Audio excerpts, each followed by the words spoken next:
Hello বন্ধুরা, welcome to my channel একে kitchen. তো আজ আমি কি বানাচ্ছি দেখে বুঝতেই পারছেন অবশ্যই। তো আজ আমি বানাচ্ছি লাউ চিংড়ি, ঠিক ভেবেছেন। তো আমি আজকে বানাচ্ছি লাউ চিংড়ি। তো এই লাউ চিংড়ির রেসিপিটা আমার সাথে দেখার জন্য সাথে থাকুন, আর লাইক শেয়ার সাবস্ক্রাইব অবশ্যই করবেন, আর বন্ধু হয়ে পাশে থাকবেন। তো দেখুন আমি এই লাউ চিংড়িটা কিভাবে বানিয়েছি। খুবই টেস্টি এই চিংড়ির তরকারি। তো কচি একটা ছোট্ট দেখে লাউ নিয়ে নিয়েছি। এই লাউটাকে আমি কেটে নিব ডুমু করে। আর দেখুন খুব কচি লাউটা আমি কেটে নিচ্ছি ডুমু করে। লাউটা কেটে নিয়েছি। লাউয়ের সাথে আমি কিন্তু তার খোসাটা ফেলিনি, খোসাটাও আমি এইভাবে মোটা মোটা কেটে নিয়েছি, ওইটা আলাদা রান্না হবে। তো একটা বড় সাইজের আলু নিয়েছি, আলুটাও আমি ছোটো ছোটো করে কেটে নিয়েছি। এবার আমি চিংড়ি মাছগুলোকে খুব ভালোভাবে ধুয়ে রেখেছিলাম নুন হলুদ দিয়ে সামান্য তেলে। তো তেলটা আপনারা একটু ডার্ক কালার দেখছেন, কারণ এটা মাছ ভাজা তেল।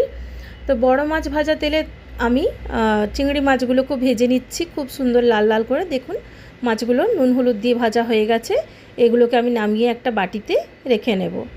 তো চিংড়ি মাছ ভাজা হয়ে গেছে, আবারও ওই মাছ ভাজা তেল দিয়ে দিলাম, ওটাতে একটু কালো জিরা ফোড়ন দিলাম, তেজপাতা দিলাম, শুকনো লঙ্কা আর কাঁচা লঙ্কা আপনারা দিতে পারেন। তো আমি শুকনো লঙ্কা ছিল না, কাঁচা লঙ্কাই দিয়ে দিলাম। এবার ডুমো করে ধুয়ে রাখা লাউ আর আলুটা দিয়ে দিয়েছি। এটাই খুব ভালোভাবে এক দুবার চালিয়ে নেব। একটা মশলা পেস্ট করেছি, আদা রসুন পেঁয়াজ লঙ্কা বাটা 2 চামচ ভর্তি করে দিয়ে দিলাম একটু নুন আর একটু হলুদ, একটু জিরে গুঁড়ো, একটু ধনে গুঁড়ো আর সামান্য লঙ্কা গুঁড়ো, এটা ঝাল লঙ্কা গুঁড়ো। তো এইভাবে আমি সব মশলা দিয়ে আর সামান্য গরম মশলাও দিয়েছি। তারপর আমি এটা খুব ভালোভাবে মিক্স করে নেব। তো নেড়ে চেড়ে আমি এটাকে খুব ভালোভাবে মিক্স করে নিচ্ছি।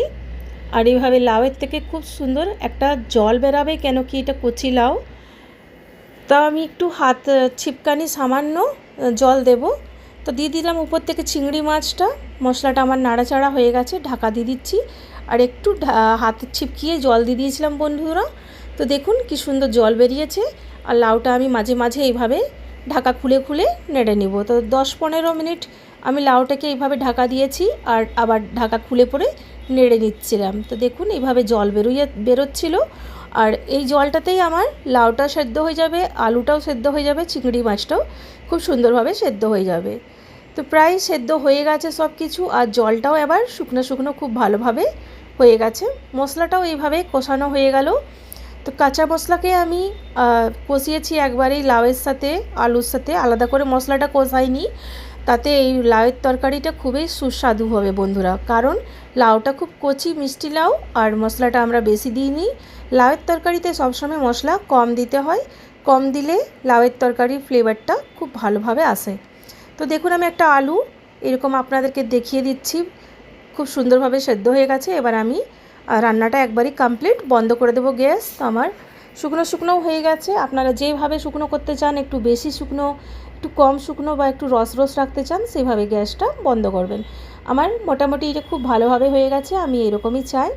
তো ভাত কিংবা রুটি দিয়ে চিংড়ি মাছের আলু লাউ দিয়ে এই তরকারিটা খুব সুস্বাদু লাগবে খেতে। একবার অবশ্যই বানিয়ে দেখবেন, কেমন হয় আমাকে জানাবেন। থ্যাংক ইউ বন্ধুরা আমার পাশে থাকার জন্য।